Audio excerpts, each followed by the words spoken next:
The screaming stopped at 3:47 a.m. on October 9th, 1976. Deputy Marshal Jake Henley pressed his ear against the splintered cabin door, waiting for another sound, any sound, from the Thompson family, who'd been laughing around their campfire just hours before. What happened in the Arkansas Ozarks over the next 3 years would become one of America's most buried mass murder cases, where 56 people vanished without a trace. The Ozark Mountains had always swallowed secrets. Dense hardwood forests stretched for thousands of square miles, broken only by limestone caves that honeycombed the earth like a skeleton's ribcage. The region's isolation made it perfect for families seeking solitude. Hunters chasing white-tailed deer, campers escaping city life, and travelers cutting through back roads to save time.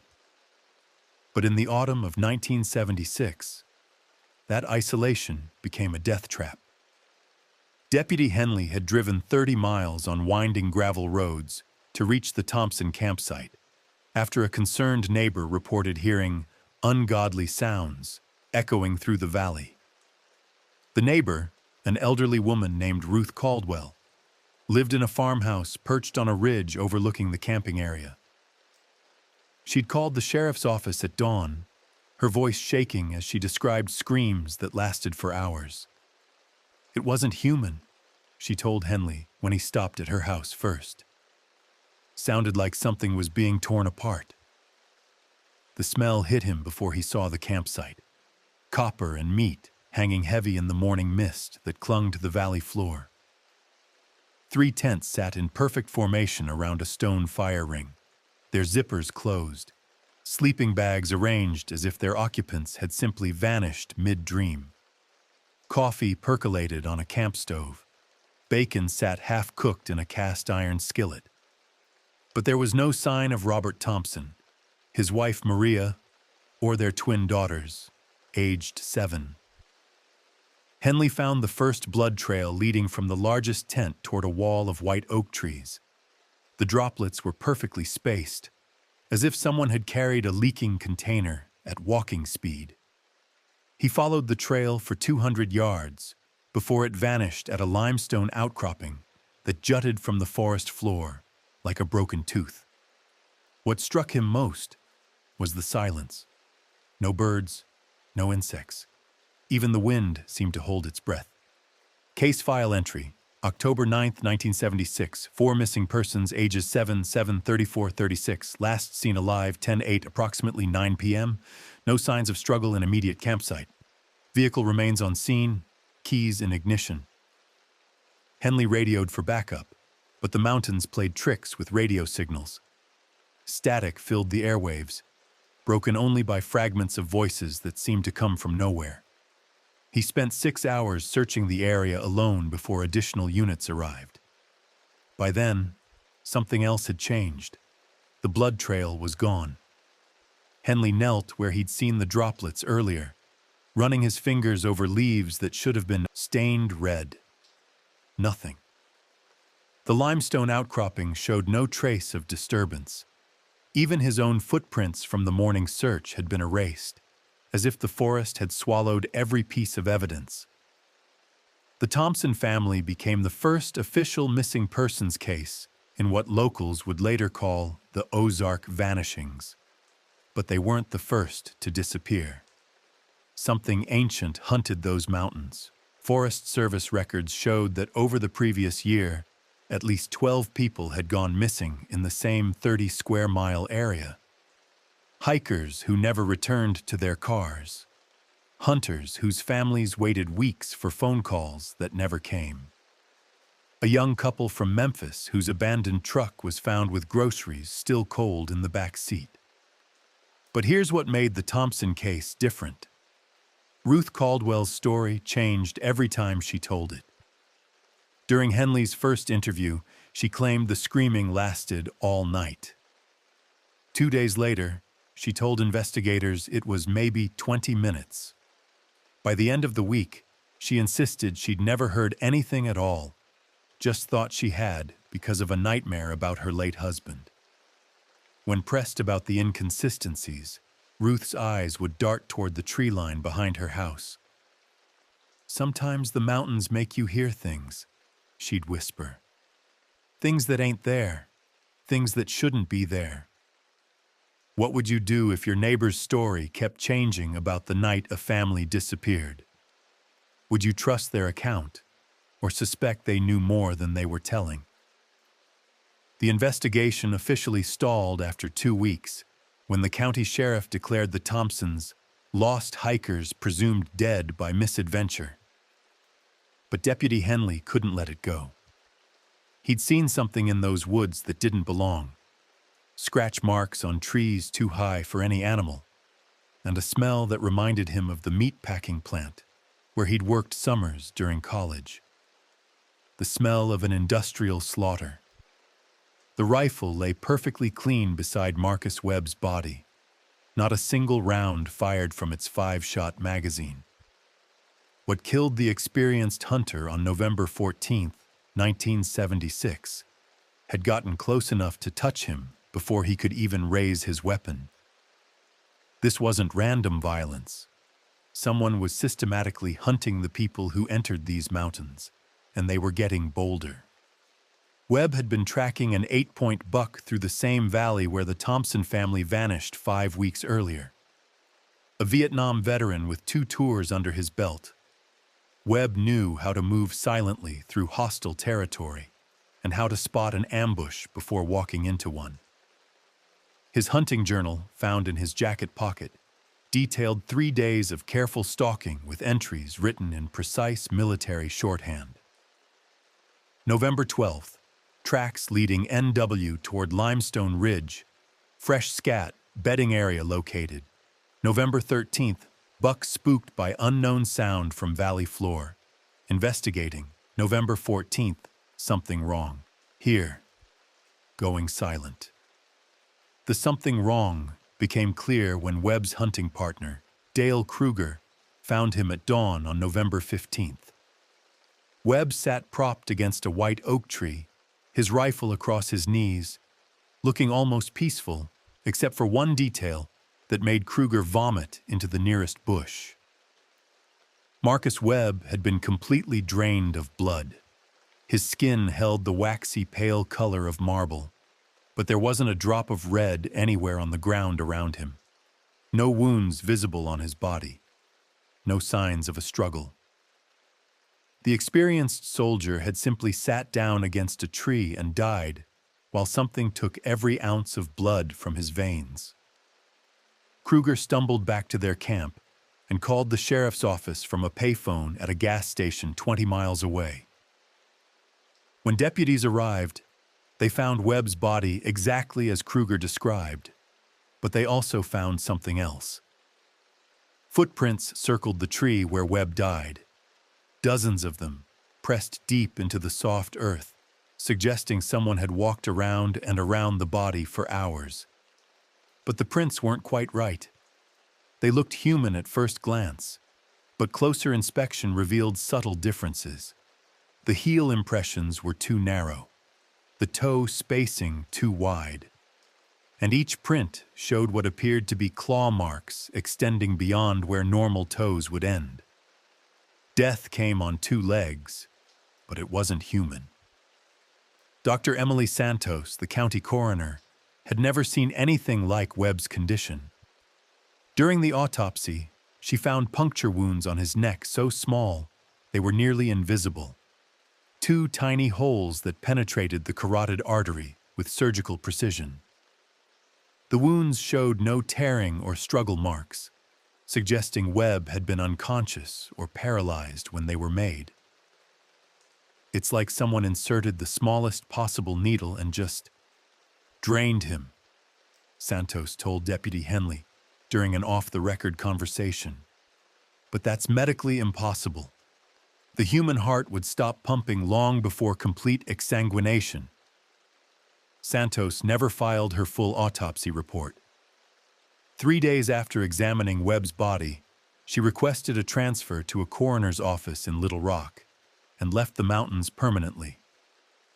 When pressed by Henley about her findings, she would only say, "Some things don't belong in official records." The Webb killing marked a turning point in the Ozark vanishings.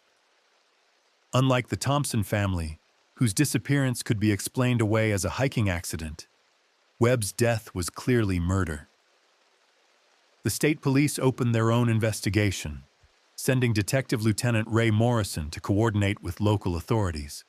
Morrison arrived with big city skepticism and federal resources, convinced he was dealing with a garden-variety serial killer using the remote mountains to hide his crimes. He set up a command center in the town of Cedar Ridge, population 412, and began interviewing every resident within a 50-mile radius of the disappearances. What he discovered made him a believer in things he'd never believed before. Cedar Ridge General Store, receipt dated November 18, 1976. 12-gauge shotgun shells, 450 rock salt, 225 customer note. For the things in the woods. Store owner Harold Finch explained that ammunition sales had tripled since the Thompson disappearance. But people weren't buying regular hunting rounds. They wanted rock salt shells, silver bullets custom-made by the local gunsmith, and blessed ammunition from a traveling preacher who'd set up tent revivals in 3 different towns. "Folks around here know what's out there," Finch told Morrison. "Been knowing for generations. Used to be they stayed deeper in the mountains, kept to themselves.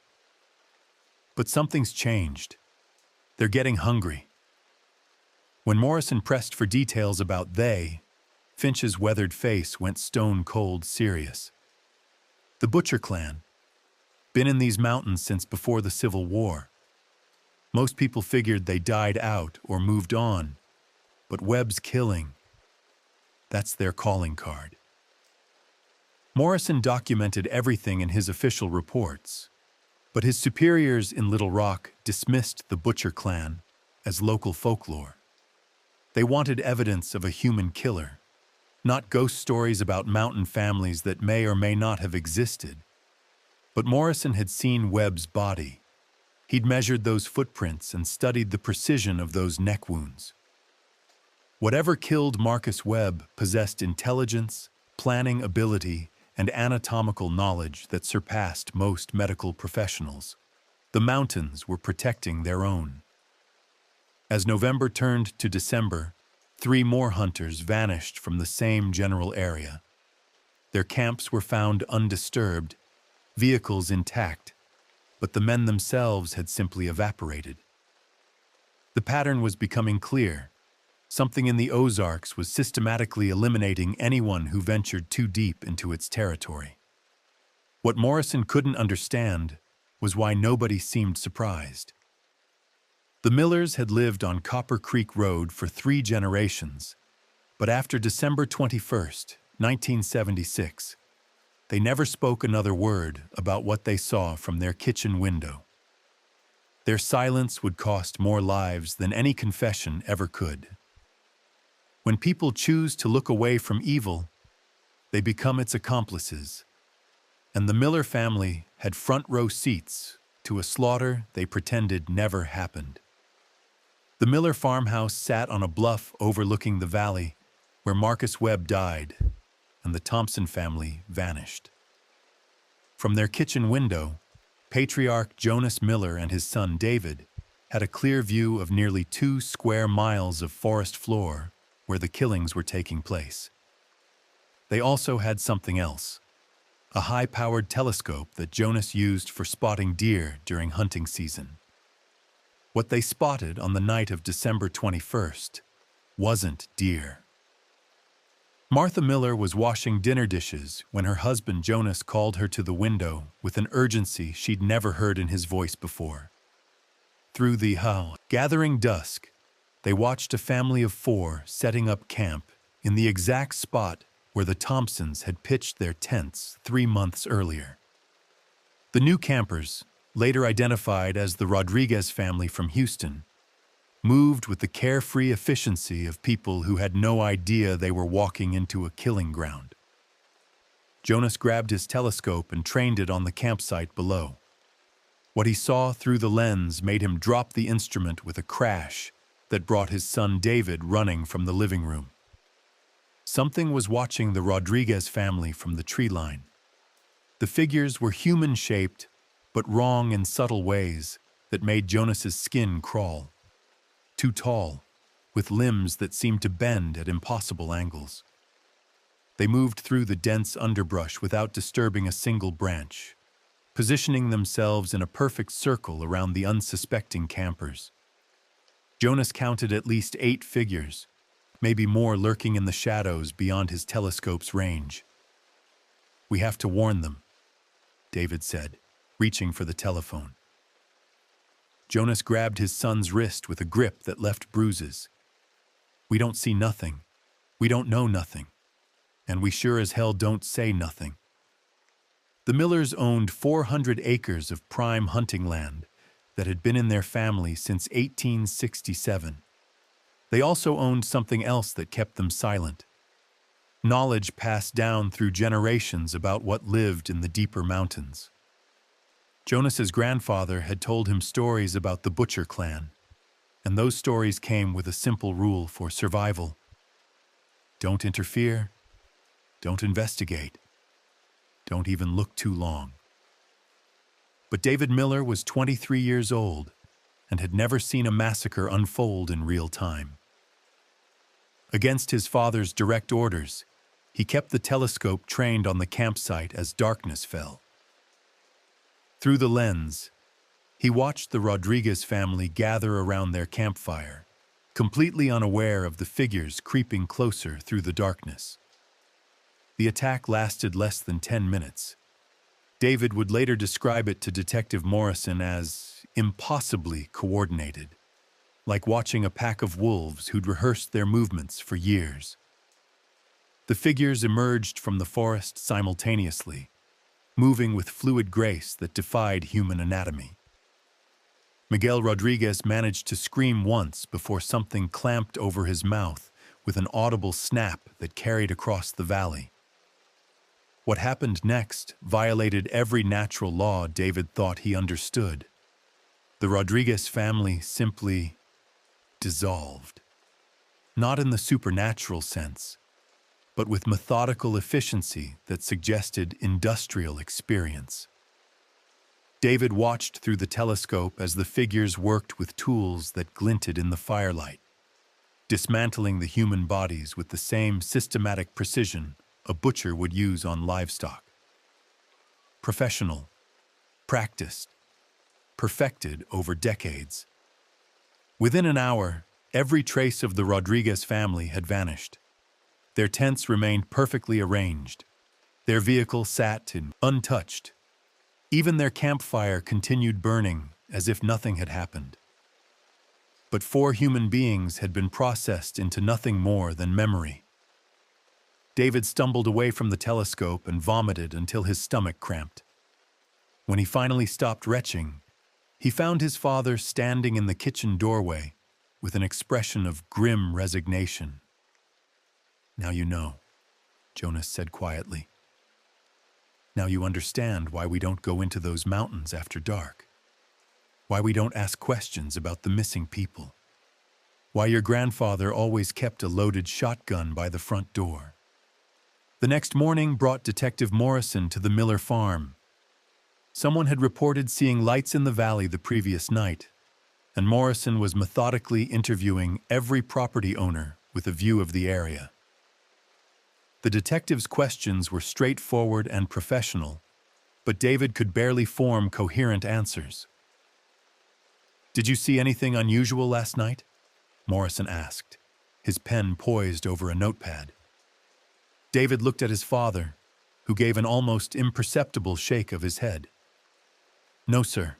Nothing unusual." "Any vehicles or camping activity in the valley?" "Didn't see any." Morrison studied David's face with the trained eye of someone who'd conducted thousands of interviews. The young man was clearly lying, but about what? And why? The conspiracy of silence was complete. Over the following weeks, Morrison would interview dozens of local residents who lived within sight of the killing grounds. Every single person gave him the same answer. They hadn't seen anything unusual, hadn't heard any screams, hadn't noticed any missing vehicles or abandoned campsites. But Morrison wasn't stupid. He could read the fear in their eyes, see the way they glanced toward the mountains when they thought he wasn't looking. These people knew exactly what was happening in their backyard, and they were choosing to let it continue. The detective tried a different approach. He offered reward money for information leading to arrests. He promised witness protection for anyone willing to testify. He even suggested relocating entire families if they feared retaliation. Nobody took the deal. "It's like they're protecting something," Morrison told his supervisor during a phone call to Little Rock. "Or they're more afraid of the killers than they are of the law." What Morrison didn't understand was that fear and protection were the same thing in the Ozark Mountains. The local residents weren't just afraid of the Butcher clan. They'd learned to coexist with them through generations of unspoken agreements and carefully maintained boundaries. The rules were simple. Stay out of certain valleys after dark. Don't investigate strange sounds, and never, ever interfere with the clan's hunting activities. In return, the local families were left alone to farm their land and raise their children in relative peace.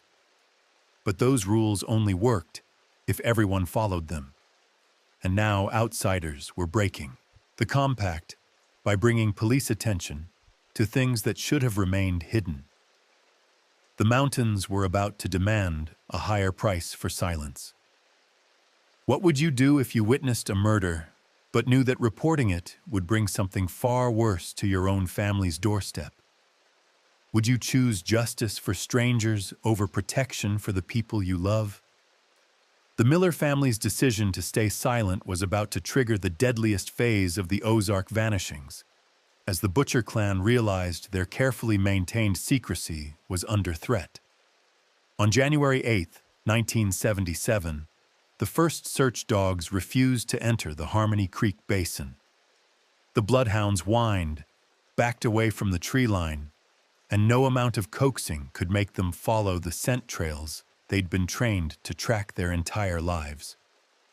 When animals that hunt by instinct refuse to hunt, experienced trackers know they've found something that doesn't belong in the natural order.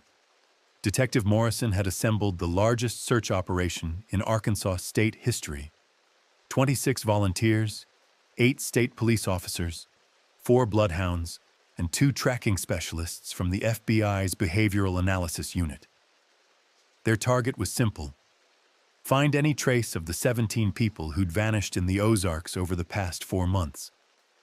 The search focused on a 30-square-mile area centered around the valleys where the Thompson and Rodriguez families had disappeared. Morrison divided the terrain into grid sections, assigning teams to systematically comb every ravine, cave, and creek bed for evidence of foul play. What they found in the first 6 hours changed everything. FBI Field Report, January 8, 1977. Team Alpha discovered unusual depression in Earth approximately 2.3 miles NE of Webb kill site. Dimensions suggest organized excavation. Recommend full archaeological examination. The unusual depression was a mass grave containing the partial remains of at least 12 individuals. But these weren't recent victims of the Ozark vanishings. Carbon dating would later reveal that some of the bones dated back nearly a century, suggesting the killings had been going on far longer than anyone suspected. Dr. Sarah Chen, the FBI's forensic anthropologist, had excavated mass graves in Cambodia and Bosnia, but nothing had prepared her for what she uncovered in the Arkansas mountains. The remains showed evidence of systematic dismemberment using tools that ranged from crude frontier implements to modern surgical instruments. The evolution of technique is remarkable, Chen told Morrison. as they stood over the excavation site. The oldest remains show hack marks from axes and machetes. The more recent ones display precision cutting that suggests knowledge of human anatomy. But the most disturbing discovery wasn't the bones themselves, it was how they'd been organized. The mass grave contained separate sections for different body parts, arranged with obsessive care that spoke to ritual, rather than simple disposal. Skulls in one area, leg bones in another, rib cages stacked like cordwood in perfect rows. This wasn't murder. This was harvest. Chen found tool marks on nearly every bone that indicated the removal of flesh with systematic efficiency. The pattern suggested someone with extensive experience in butchering, breaking down human bodies the same way a slaughterhouse processes livestock. What made her stomach turn wasn't the violence. It was the organization. Search teams discovered 2 more mass graves within a quarter-mile radius. Each site contained between 8 and 15 bodies, all showing the same meticulous processing. The locations formed a rough triangle that encompassed the exact area where recent disappearances had occurred. By sunset on January 8th, the searchers had uncovered evidence of at least 40 murders spanning multiple decades. But they still hadn't found a single trace of the recent victims: the Thompson family, Marcus Webb, or the Rodriguez family whose dismemberment David Miller had witnessed from his kitchen window. Where were the fresh bodies? The answer came from an unexpected source. Tommy Caldwell, a local teenager whose grandmother Ruth had reported hearing the Thompson family's screams, approached Morrison during the dinner break. The 16-year-old had been watching the search operation from a distance, and something about the grid pattern troubled him. "Y'all are looking in the wrong places," Tommy said quietly, glancing around to make sure no local adults could overhear. "The old graves, they're just storage. The fresh kills, they don't get buried right away." Morrison pulled the teenager aside for a private conversation. Away from the other searchers, Tommy revealed knowledge that his family had kept hidden for 3 generations. The Butcher clan didn't just kill people. They operated what could only be described as a processing facility deeper in the mountains. "My granddad used to hunt these mountains when he was young," Tommy explained. "Said there was a place up near Eagle's Nest Ridge where the clan had buildings, like a ranch, but for people instead of cattle." Tommy's description matched details from local folklore that Morrison had dismissed as mountain superstition. Stories about a family that had fled civilization during the Civil War and established their own kingdom in the remote Ozarks. Over the decades, they'd supposedly developed their own culture, their own rules, and their own methods for surviving in complete isolation. But survival required resources. And in the mountains, the most reliable resource was the steady stream of outsiders who wandered into clan territory. The Butcher clan had been farming humans for over a century. Morrison faced an impossible decision. His search operation had uncovered evidence of the largest serial murder case in Arkansas history, but the perpetrators remained completely invisible. Local residents refused to provide information. The federal government was pressuring him to wrap up the investigation quietly, and his own team was beginning to show signs of psychological strain from working in the mass grave sites. Worse, the discovery of the graves seemed to have triggered an escalation in the killings. 3 more people vanished during the week of the search operation: a park ranger who'd been helping with the investigation, and a married couple from Oklahoma who'd been camping in a supposedly safe area 20 miles from the search zone. The message was clear. The Butcher clan wanted the searchers gone, and they were willing to kill anyone who stayed. State Police Internal Memo, January 15, 1977. Recommend immediate cessation of search operations due to safety concerns.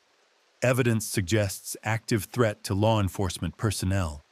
Case classification, ongoing investigation, restricted access. On January 16th, Morrison received direct orders from the governor's office to suspend the search and withdraw all state personnel from the Ozark Mountains. The official reason was resource allocation, but Morrison understood the real message. Some cases were too dangerous to solve, especially when the solution might expose decades of government negligence. The mass graves were filled in and marked as geological survey sites on federal maps. The missing persons cases were transferred to a cold case unit in Little Rock, where they would gather dust for decades. And Detective Morrison was reassigned to white-collar crime cases that wouldn't require him to venture into the mountains ever again. But before he left the Ozarks, Morrison made one final discovery that would haunt him for the rest of his career. While reviewing the search team's photographs, he noticed something that every investigator had missed during the actual excavation. In the background of several photos, barely visible among the trees, stood human figures watching the search operation.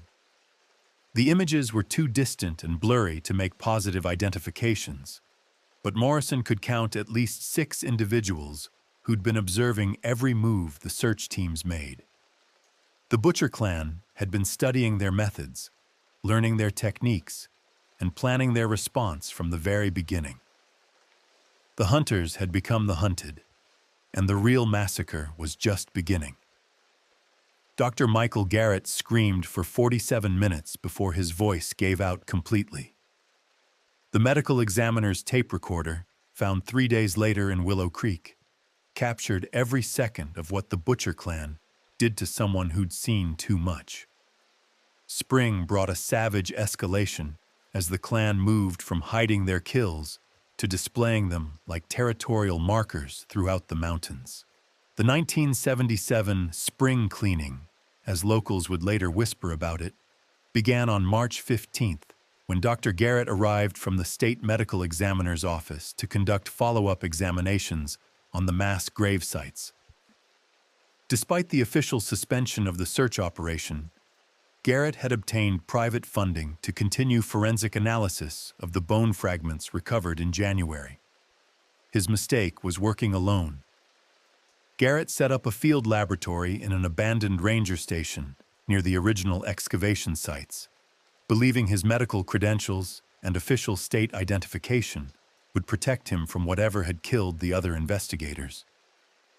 He'd spent 2 decades examining crime scenes in urban areas where criminals might be dangerous, but were fundamentally rational human beings. The Butcher clan operated by different rules entirely. March 15, 1977, field recording 001. Beginning examination of cranial fragments from Site Alpha.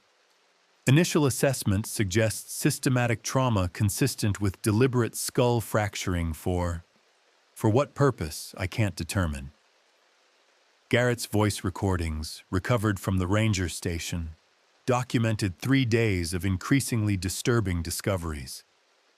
The bone fragments showed evidence of tool marks that progressed far beyond simple dismemberment. The skulls had been opened with surgical precision to remove brain tissue. Leg bones showed scrape marks indicating the systematic removal of marrow. Rib cages displayed scoring patterns that suggested someone had been harvesting organs with intimate knowledge of human anatomy. "This isn't random violence," Garrett whispered into his recorder on March 17th. "Someone has been studying human physiology for decades, perfecting techniques for, Jesus Christ, for processing people like livestock." That night, the Butcher clan came for him.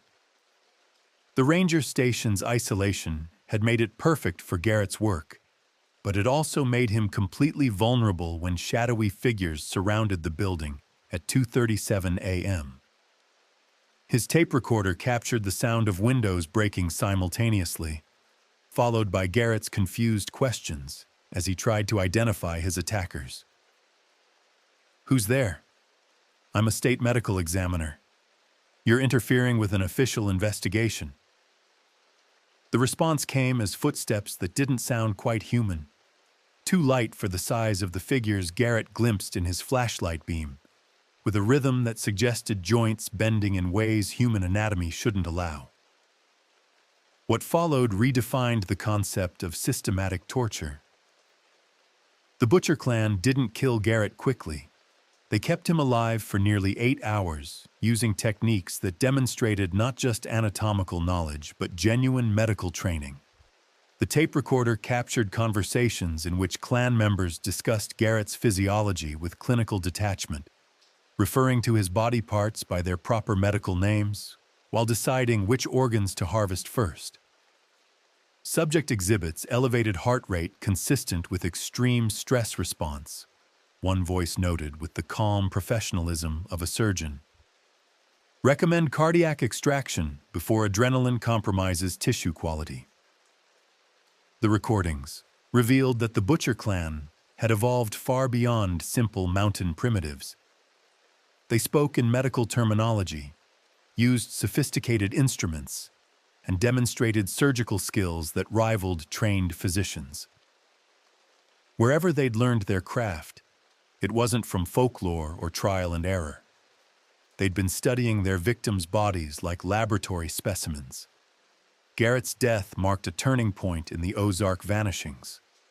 Rather than hiding the body as they'd done with previous victims, the clan left his remains in the ranger station for investigators to find.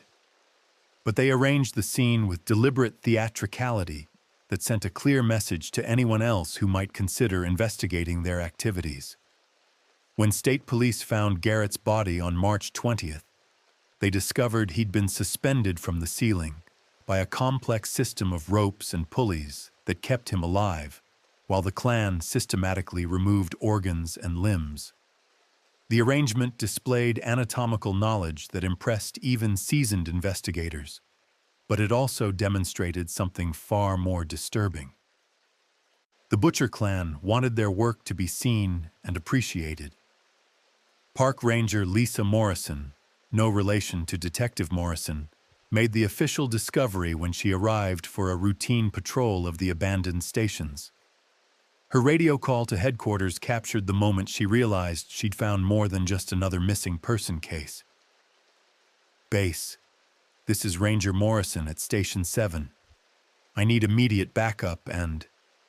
Jesus, I need the state police, the FBI, and probably a priest. Someone turned this place into a medical school from hell." The crime scene photographs, classified for decades and only recently released through Freedom of Information Act requests, showed Garrett's body arranged in what forensic psychologists would later describe as an educational display. Each removed organ had been labeled with handwritten tags that identified anatomical structures and their functions. The killer hadn't just murdered a medical examiner. They'd turned him into a teaching tool. But the most chilling discovery wasn't what had been done to Garrett's body. It was what surrounded it. The walls were covered with anatomical drawings dating back decades. Someone had been using the ranger station as a study hall for generations, documenting human anatomy through detailed illustrations based on live subjects. The drawings showed progressive improvement in artistic skill and medical accuracy, suggesting multiple artists working over many years to perfect their understanding of human physiology. Names and dates appeared beneath many of the drawings, identifying the victims who'd served as unwilling models.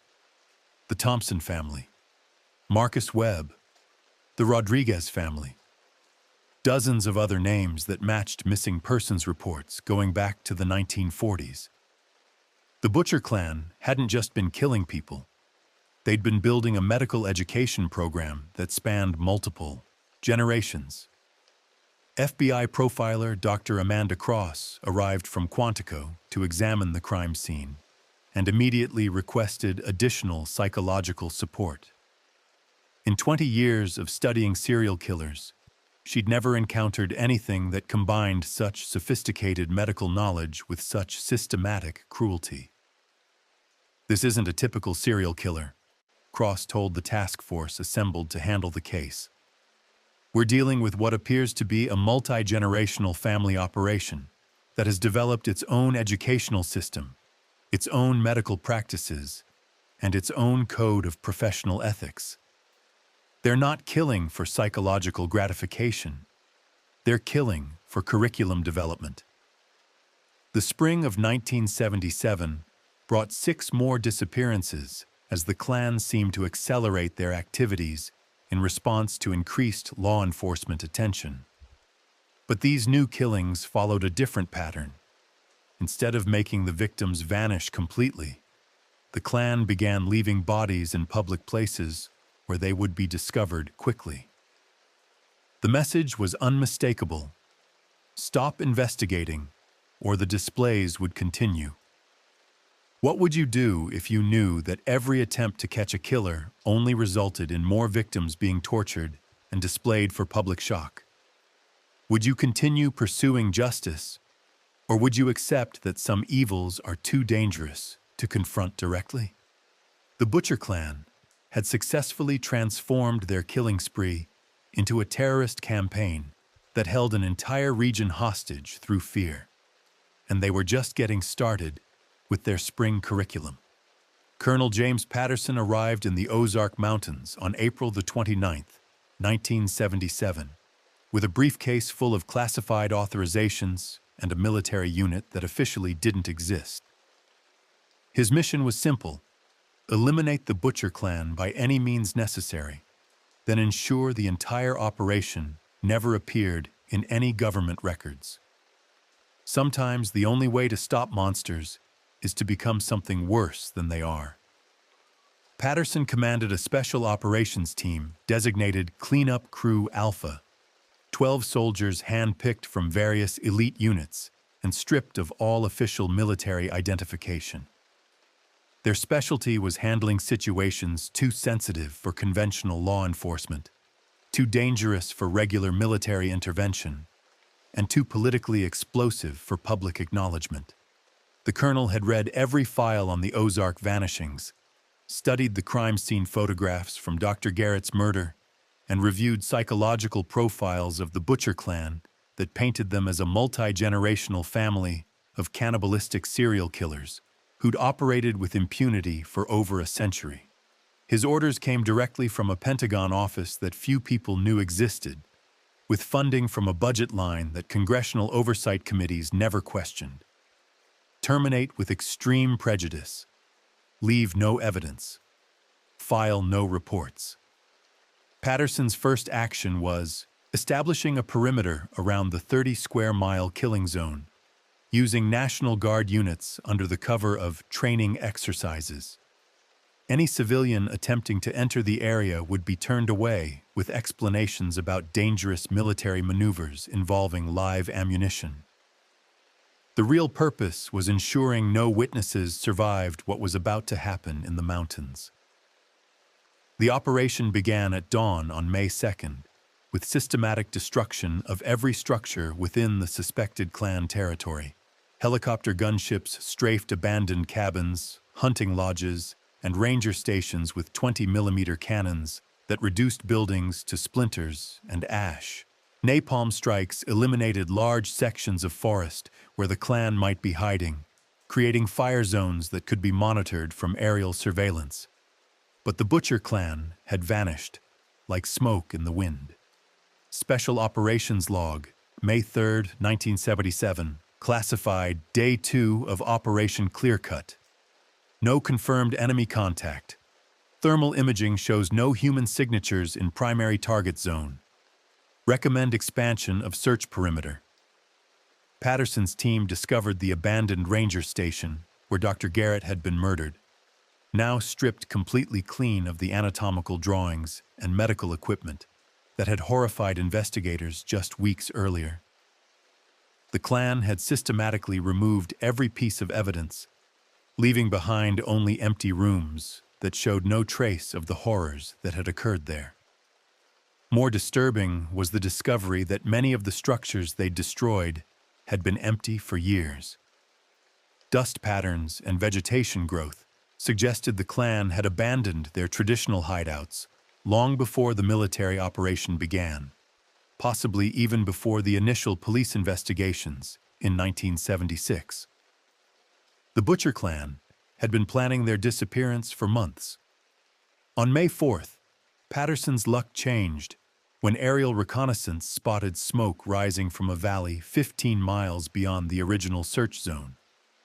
A forward team rappelled from helicopters and discovered what appeared to be the Klan's primary compound, a collection of log buildings arranged around a central courtyard, with several structures showing architectural features that dated back to the Civil War era. The compound was empty, but it had been evacuated recently. Cooking fires still smoldered in stone hearths. Clothing hung on lines between buildings. Fresh food sat on tables as if the inhabitants had simply stepped outside for a few minutes. But the buildings contained something that made Patterson's hardened soldiers request immediate psychological support. Operation Clearcut, After-Action Report. Eyes only. Discovered extensive medical facility, including operating theaters, anatomical laboratories, and specimen storage areas. Evidence suggests systematic human experimentation spanning multiple decades. Recommend immediate sanitization and burial of all materials. The Klan's compound included a fully equipped surgical suite that rivaled medical facilities in major hospitals. Operating tables, anesthesia equipment, surgical instruments, and monitoring devices that would have cost hundreds of thousands of dollars. But the most disturbing discovery was a library containing detailed medical records for every person who disappeared in the Ozarks over the past century.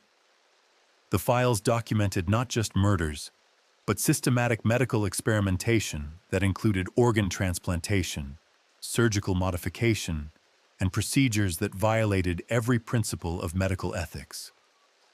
Some victims had been kept alive for months while the Klan tested new surgical techniques. Others had been subjected to experimental drugs and procedures designed to extend their suffering for educational purposes. The Butcher Clan weren't just cannibalistic killers. They were conducting advanced medical research using human test subjects.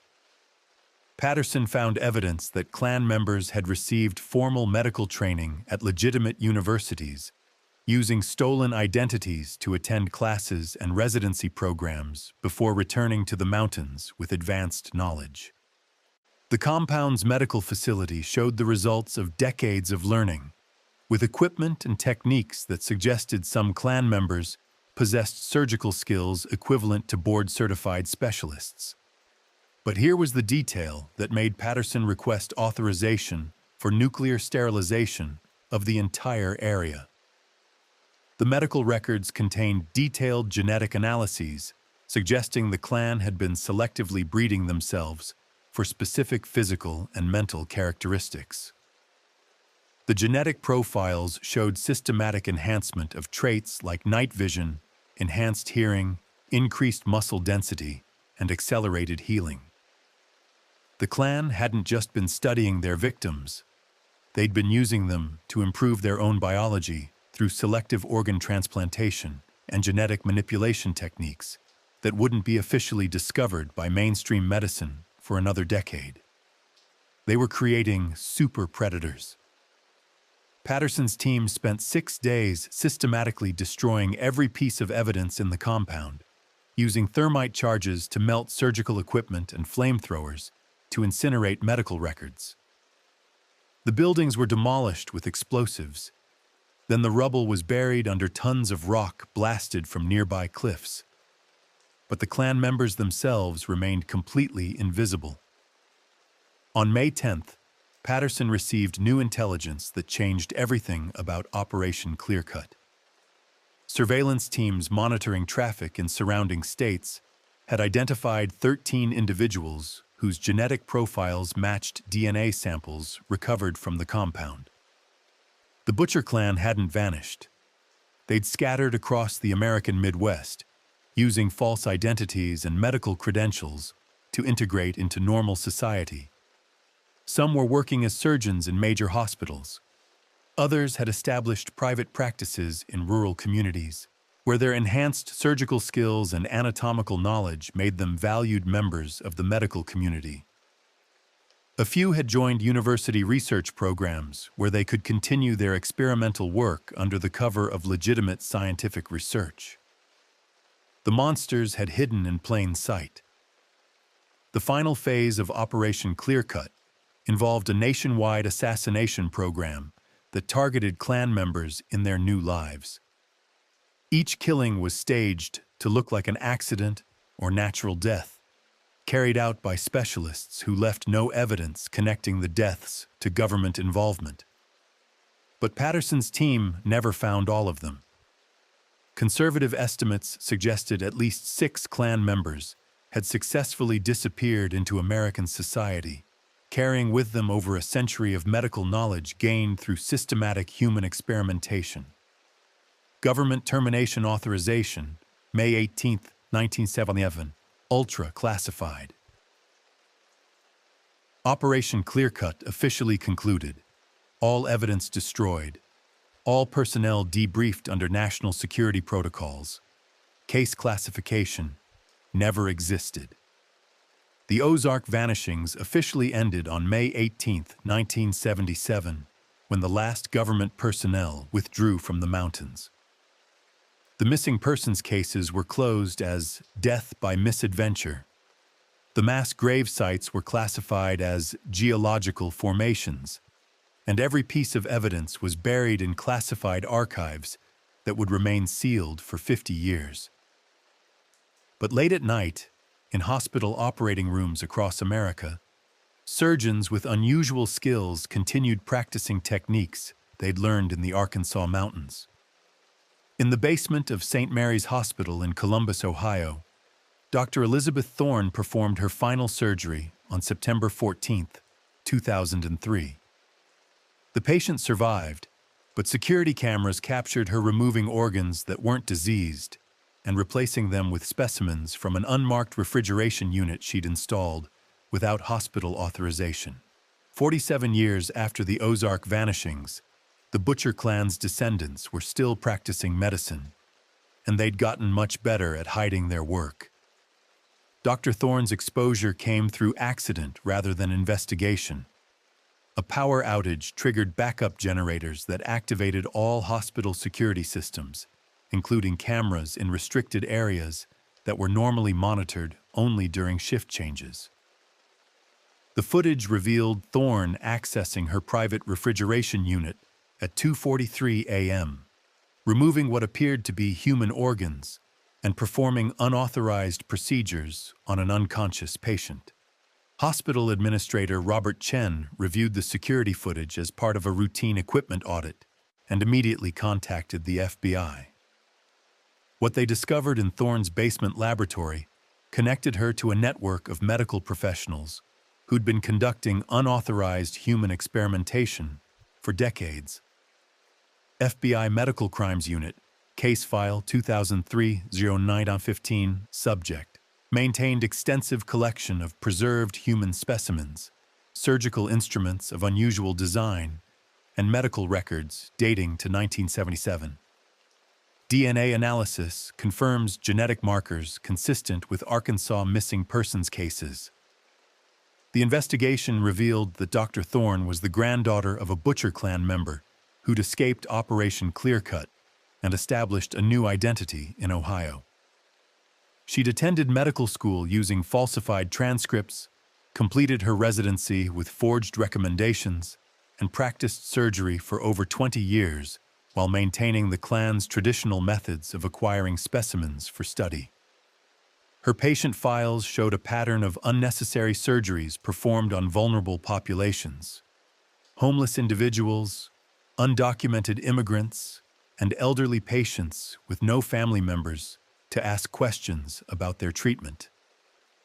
Thorne had been harvesting organs not for transplantation, but for a continuing education program that trained clan descendants in advanced surgical techniques. The basement laboratory contained anatomical specimens dating back to the 1980s, preserved with chemical techniques that exceeded anything used by legitimate medical schools. But the most disturbing discovery was a communication system that connected Thorne to similar facilities in 6 other states. The Butcher clan had franchised their operation. FBI raids conducted simultaneously across the country uncovered a network of clan descendants working in hospitals, research facilities, and private clinics where they could continue their family's traditional medical education program. Each facility maintained the same basic structure: legitimate medical practice on the surface, with underground laboratories where the real curriculum continued. Dr. Marcus Webb, named after the hunter whose death had marked the escalation of the original killings, operated a private clinic in rural Montana where he'd been performing experimental organ transplants using techniques that wouldn't be approved by the FDA for another decade. His success rates were extraordinary, but his patient selection criteria focused exclusively on individuals whose disappearances wouldn't trigger intensive investigations. Dr. Sarah Caldwell ran a nursing home in West Virginia, where elderly patients with dementia served as test subjects for experimental drugs and surgical procedures. Her facility showed mortality rates 30% higher than national averages, but health inspectors attributed the deaths to the advanced age and medical conditions of her patient population. The clan had evolved from mountain cannibals to medical professionals, but their fundamental purpose remained unchanged. Each facility discovered during the FBI raids contained evidence of ongoing human experimentation that violated international medical ethics standards.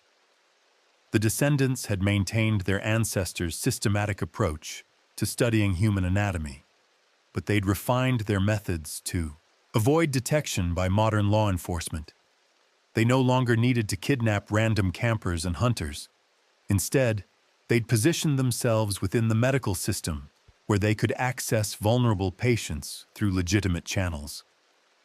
Their victims died in hospitals and nursing homes where death was expected, making their experimental activities nearly invisible to oversight agencies.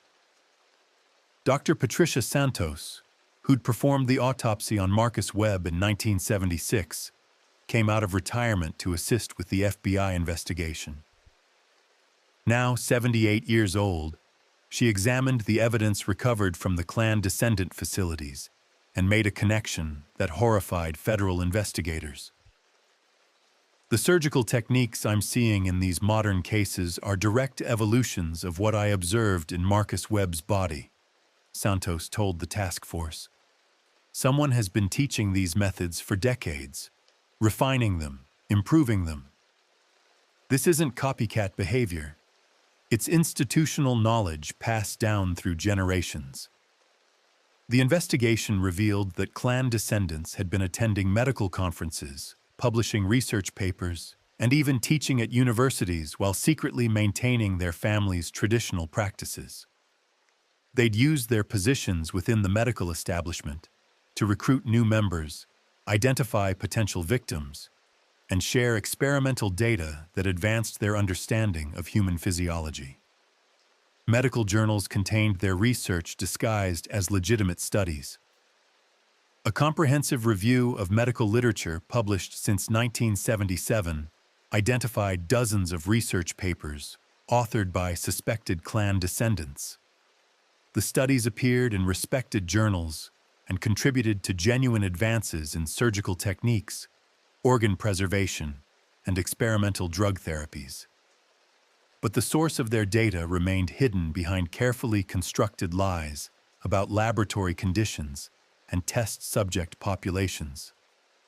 The clan had successfully transformed from isolated mountain killers into respected members of the medical community. Using their positions to continue human experimentation, while contributing to legitimate medical knowledge. Their work had influenced treatment protocols used in hospitals worldwide, meaning their victims had unknowingly advanced medical science for the benefit of future patients. On October 31st, 2003, the FBI announced the arrest of 11 individuals connected to the Butcher Clan descendant network. But investigators estimated that at least 20 more Klan members remained at large, hidden within the medical system, where their enhanced surgical skills and anatomical knowledge made them valuable colleagues rather than suspected criminals. The monsters had become healers, but the hunger remained. The final arrest came in 2008, when Dr. Jennifer Morrison, descendant of the original Detective Morrison who'd investigated the Ozark vanishings, was captured operating an illegal organ harvesting facility in Nevada. Her grandfather's police files had helped her identify investigation techniques to avoid, making her nearly impossible to catch through conventional law enforcement methods. Morrison's capture revealed the Klan's ultimate evolution. They'd been studying their hunters as carefully as their victims, learning to anticipate investigation techniques and counter-surveillance methods that made them virtually invisible to modern law enforcement. Today, medical professionals across America continue practicing enhanced surgical techniques developed through generations of human experimentation in the Arkansas Mountains. Most have no idea their training includes knowledge gained through systematic torture and murder spanning over a century. But in rural hospitals and urban medical centers, patients sometimes notice their surgeons performing procedures with unusual skill and anatomical knowledge that seems to exceed their official training. Late-shift nurses occasionally discover unmarked refrigeration units in hospital basements, and security guards report strange sounds coming from operating theaters that should be empty after midnight. The Butcher Clan's greatest achievement wasn't avoiding capture. It was making their methods indispensable to modern medicine. Some say that on quiet nights in the Ozark Mountains, you can still hear the sound of surgical saws echoing through valleys, where 56 people vanished without a trace. Others claim the real horror isn't what happened in those mountains, but what's still happening in operating rooms where descendants practice medicine learned through generations of systematic human harvest. The mountains keep their secrets, but the Klan's knowledge lives on in every hospital where their descendants cut flesh with inhuman precision and study human anatomy with appetite that never fades. We're only scratching the surface. The next case is even darker. Subscribe before it drops.